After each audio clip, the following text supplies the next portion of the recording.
Tú lo hiciste. Cuando tu aldea fue destruida, te invadió una tremenda ansia de venganza, pero la superaste. Tuve suerte.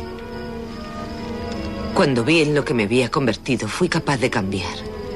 Pero si le hubiera pasado algo a Madre, a Hércules o a ti, tal vez habría hecho igual. No. No, tienes que prometerme que si me pasara algo no te convertirás en un monstruo. El único camino para acabar con este ciclo de odio es amando y perdonando. No cambies nunca, Gabriel. Me encanta tu forma de ser. Y ahora ve a dormir. No. Tienes que prometérmelo. Te lo prometo.